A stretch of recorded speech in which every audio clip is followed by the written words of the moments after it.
Don't you dare finish that sentence. Chris cut her off. You are accusing my mother of witchcraft, Rita. You will not speak like that about my mother again. She is not the enemy here and you will apologize to her. Apologize over my dead body.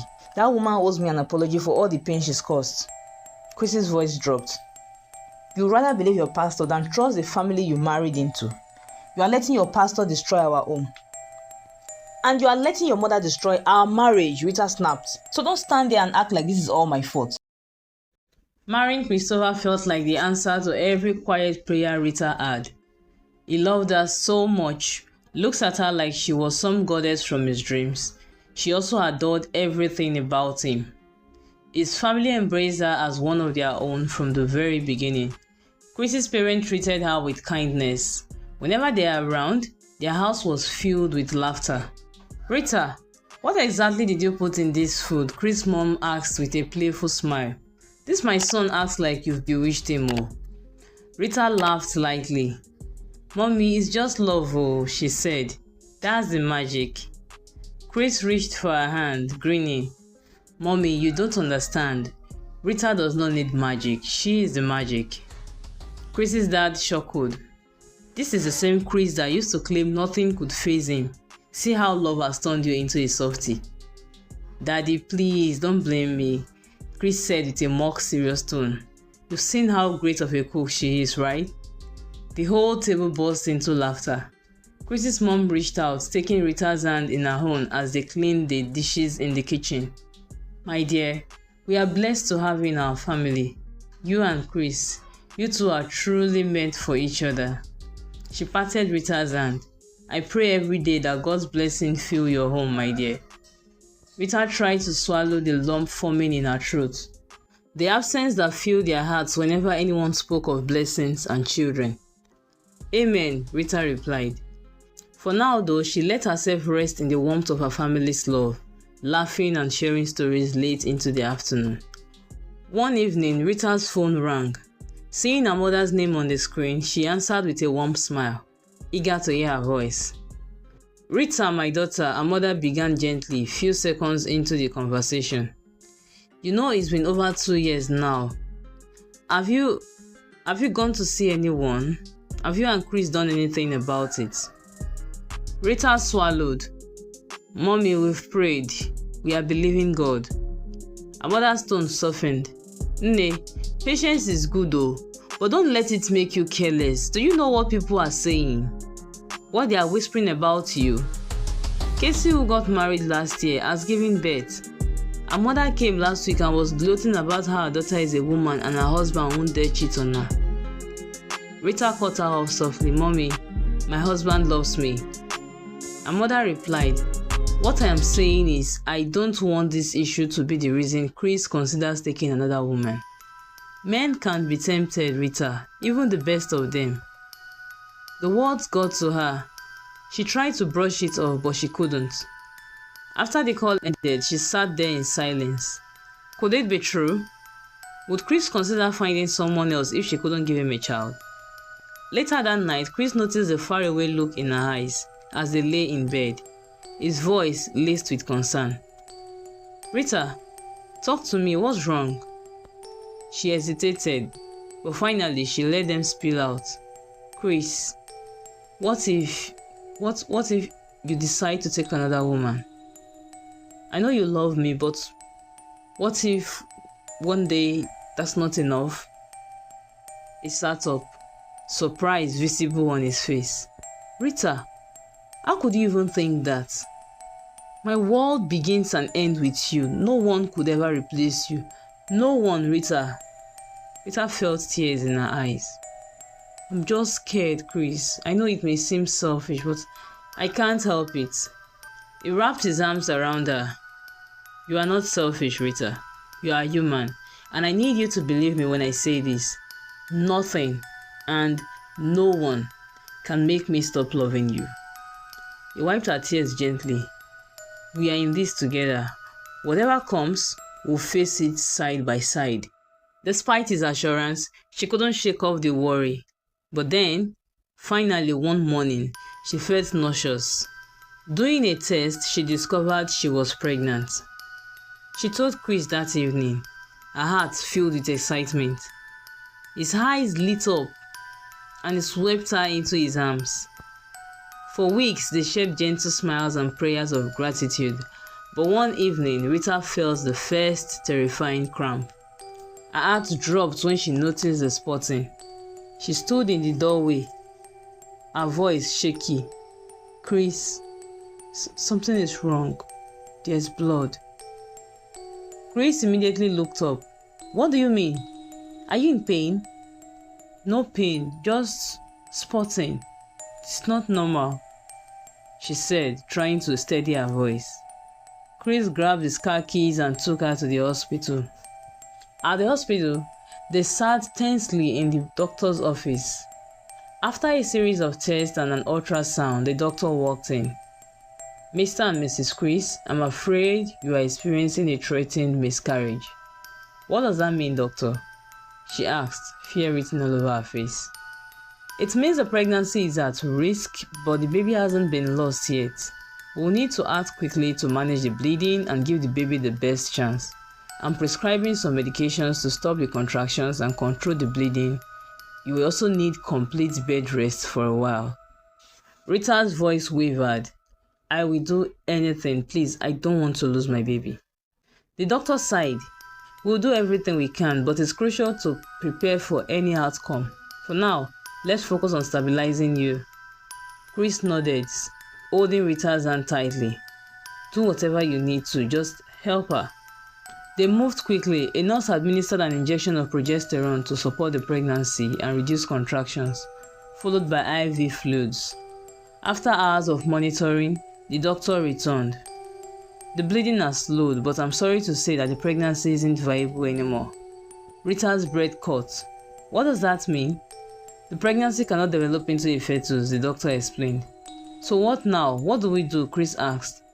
"We'll give her medication to complete the miscarriage naturally. It's the safest approach since there is no sign of infection or complications. But she will need plenty of rest and emotional support in the days coming." "I prayed for this child," Rita said, sitting on the couch in their living room, her voice breaking as fresh tears fell. "Why, Chris? Why did this happen?" Chris could feel her heart. "Rita, I don't know. I wish I had answers, but I do not know. One thing I know is it's not your fault." Chris wrapped his arms around her, his own tears falling silently. "We'll get through this. I don't know how, but we will. Another child will come, Rita." Rita's heart was growing heavier by the day. The loss of her pregnancy still haunted her. And then, the strange changes began. She would look in the mirror some mornings, catching sight of her stomach, and it would appear slightly rounded like she was pregnant again. But by the evening or the next day, it would be flat as if nothing had changed. The cycle continued, making her feel like her body was taunting her with glimpses of hope, only to snatch them away again. After noticing it again one evening, she called her mother. "Mommy, I don't know what's happening. It's like some days I look pregnant and then the next day I don't. I feel like I'm going crazy." "Rita, this is spiritual," her mother said.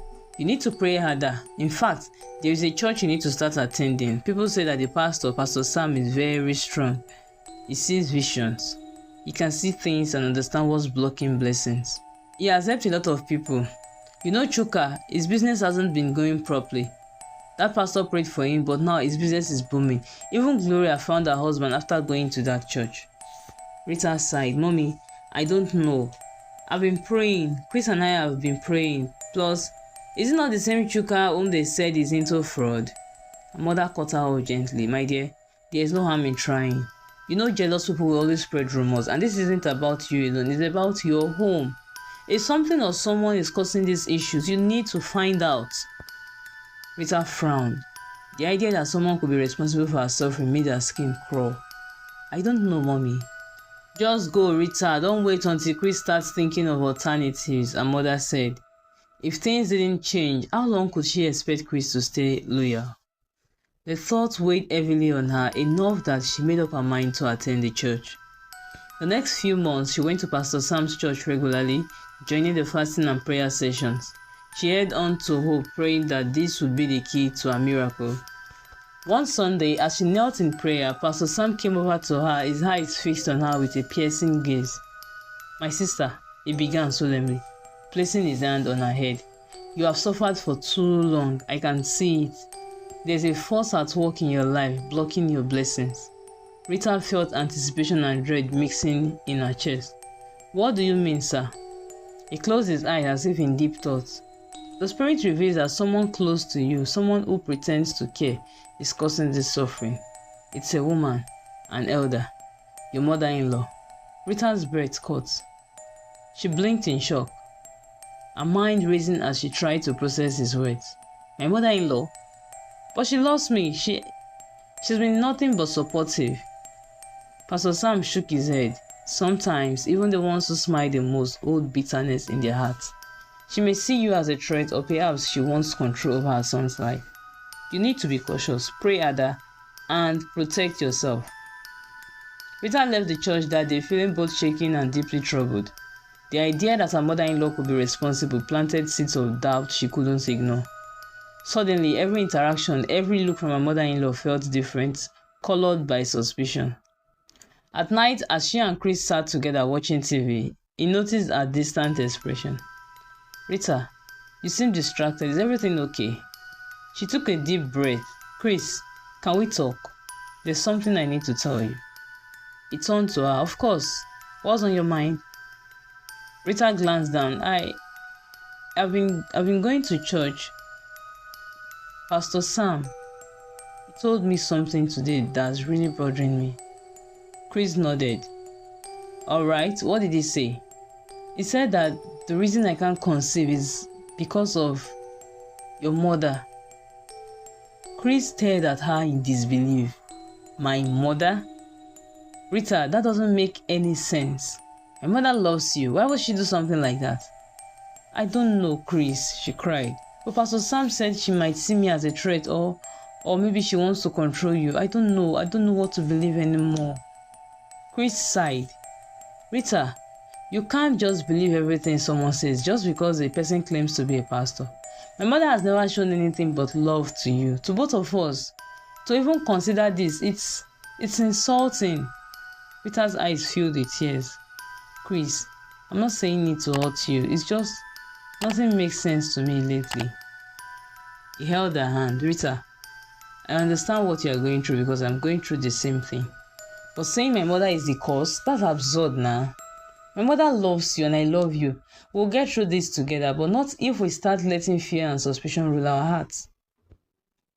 Rita wanted to believe Chris, but the doubt had already taken root. The idea that someone so close could be the source of her pain left her feeling really hurt. Over the years, Rita's worries grew heavier. She kept turning Pastor Sam's words over in her mind. The more she dwelled on it, the more she felt certain that her mother-in-law harbored hidden intentions, that perhaps she wasn't as loving as she appeared. Chris's mother came over for a visit. She found Rita sitting on the couch, eyes distant, lost in thought. Smiling, she sat beside her daughter-in-law, placing a warm hand on her shoulder. "Rita, my dear, I know you and Chris have been praying. Just remember the Lord's timing is perfect. Don't lose heart, eh? Children will come in God's time." Rita pushed her hand off. "Mama, I don't need reminders, thank you." A look of surprise crossed her mother-in-law's face.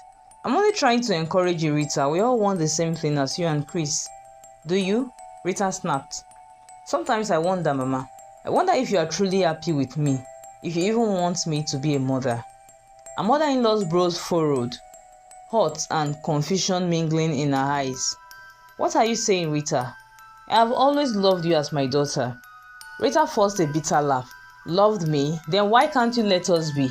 Every time you come around, you remind me that I haven't given you a grandchild, hiding behind your pretense and smiles." "Rita, I would never," she started, but Rita interrupted. "Please, just stop, Mama," she said. "I don't need your pity or your words of comfort. I'm not a fool. Who on earth to be smiling with a daughter-in-law who for 6 good years, hasn't given them a child? You come here pretending to be supportive when you clearly don't care. Please just leave my husband and I alone." Mother-in-law's face crumbled with hurt. She didn't reply. She just gathered her things and left quietly. Chris stormed into the living room. "Rita, what exactly happened today with my mother?" Your mother came here again with her condescending remarks. Does she ever stop? Rita replied. Chris pointed a finger at her. You can't keep blaming her for everything. What did she even say this time? She didn't have to say much, Rita shot back. It's the looks, the insinuations, always acting like I'm the problem, like I'm the reason we don't have a child yet. And you think she's doing this on purpose? Rita, that's your paranoia talking. My mother loves you. She's been praying with us, encouraging us. Paranoia, Rita yelled. So now I'm paranoid? Chris, I already told you my pastor said she's the one behind our predicament. She doesn't want us to have children. Chris stared at her in disbelief. That pastor again? Rita, so that's all it takes now.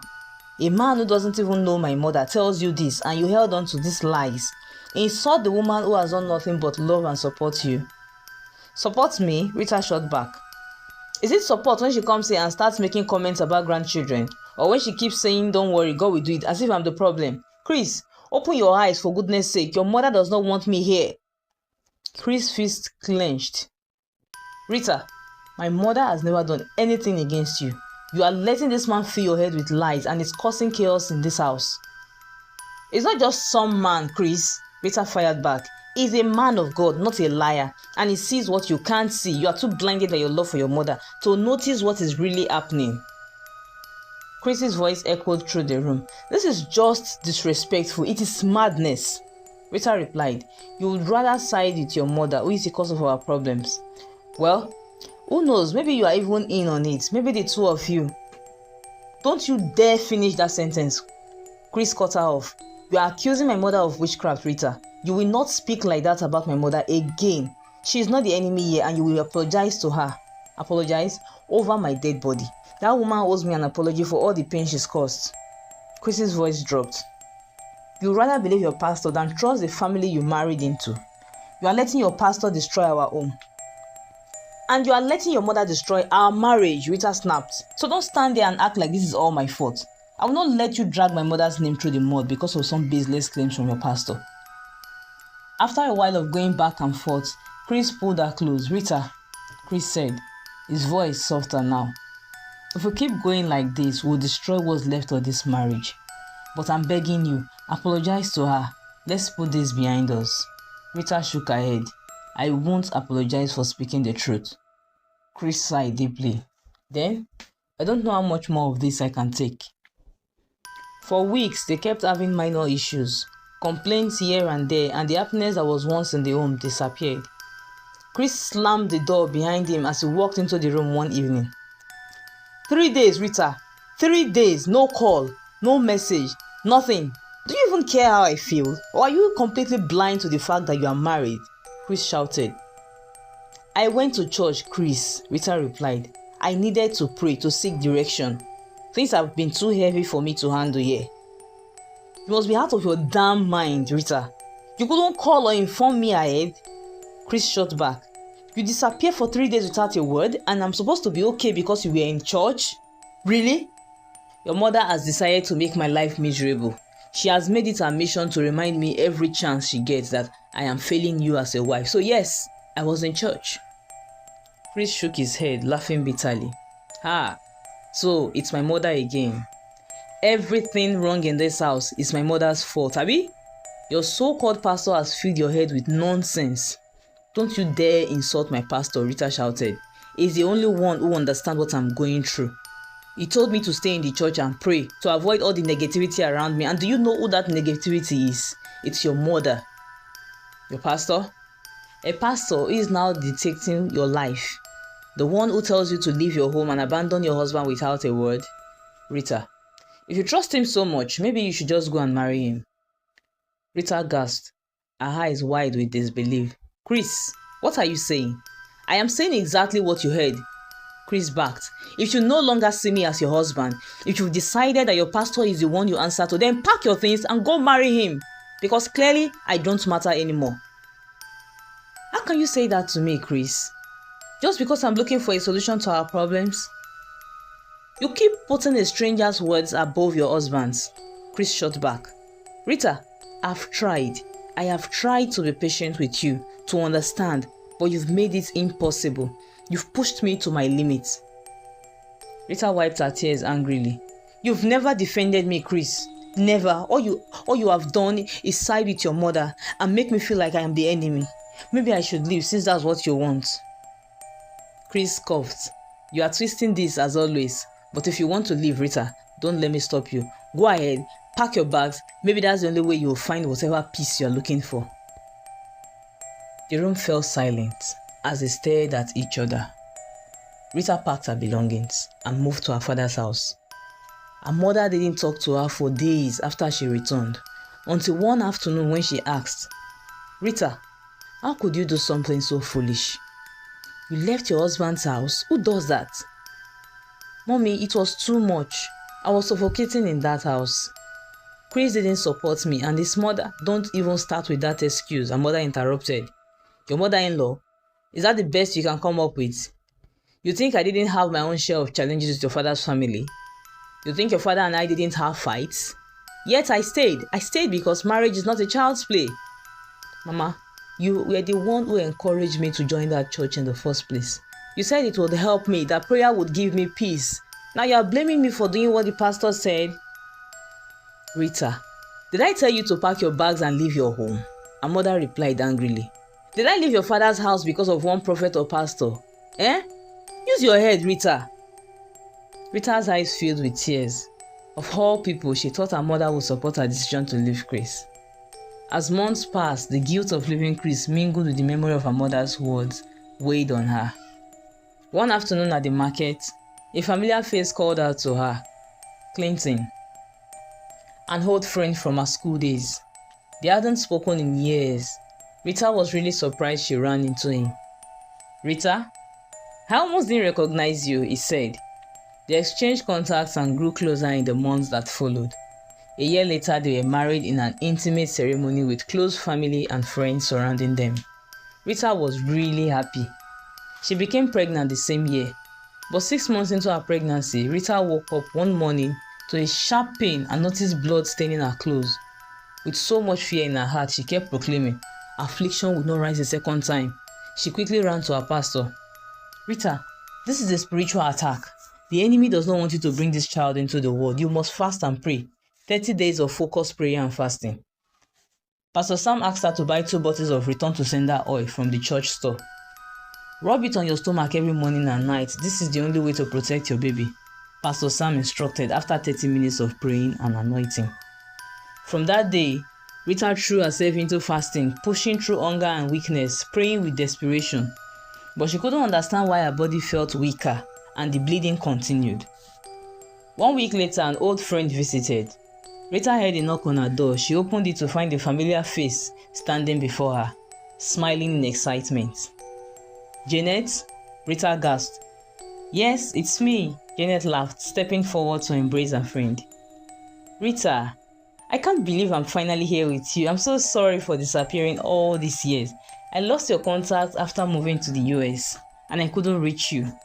I just came back and your mom gave me your address. Janet, I can't believe you're here. It's been so long. As the two friends discussed, Rita made to go to the kitchen to serve her friend a drink. As she rose from the chair, she felt dizzy and fell back. Rita, are you alright? Janet asked. You look worn out. Is everything okay with the baby? I'm fine, Janet. It's just there's been a bit of trouble with the pregnancy. My pastor said it's a spiritual issue and he asked me to fast for 30 days to protect the baby. You are fasting while you are pregnant? Rita, that doesn't sound safe at all. Janet, you don't understand. This child means everything to me. My pastor said this is what I have to do. I can't risk losing this baby, Rita said. Janet held Rita's hand. Have you seen a doctor? Rita hesitated. No. I don't want to do anything that would go against my pastor's guidance. Janet looked stunned. In this day and age, Rita, you haven't seen a doctor? Get your shoes and let's get out of here right now, girl. What has come over you? Together, they went to the hospital where Rita underwent a series of tests. Hours later, the doctor returned, gently breaking the news. Mrs. Clinton, he began, you have a large fibroid that's complicating your pregnancy. It's pressing against your uterus, which is likely causing the bleeding. Rita's heart sank. Fibroid? She repeated, her voice barely above a whisper. How did this happen? Fibroids are common in women, but in your case, it's quite large. If you had come to the hospital earlier when the symptoms started, we might have been able to manage it without considering drastic measures. Unfortunately, the condition has worsened and now surgery is necessary. Surgery? Rita's voice cracked. He nodded gently, yes. I'm afraid, with the size and position of the fibroid, we may need to remove your womb to save your life. It's not an easy decision, but it's the safest option at this point. Rita's hand flew to her mouth as tears spilled over her cheeks. Remove my womb? I rebuke it in Jesus' name. Doctor, please, there must be another way. Our options are few in this case, but whichever way, your womb will be impacted to a large extent, the doctor said. It's all my fault. I should have visited the hospital earlier. How could I be so stupid? Pastor Sam has finished me. He ruined my first marriage, now this. I'm finished. Rita broke down, sobbing into her hands. Did you enjoy this story? Did you learn something? Please share your thoughts in the comments and don't forget to give us a like, subscribe to this channel and hit the notification bell so you get notified when the next video is out. Thank you for watching.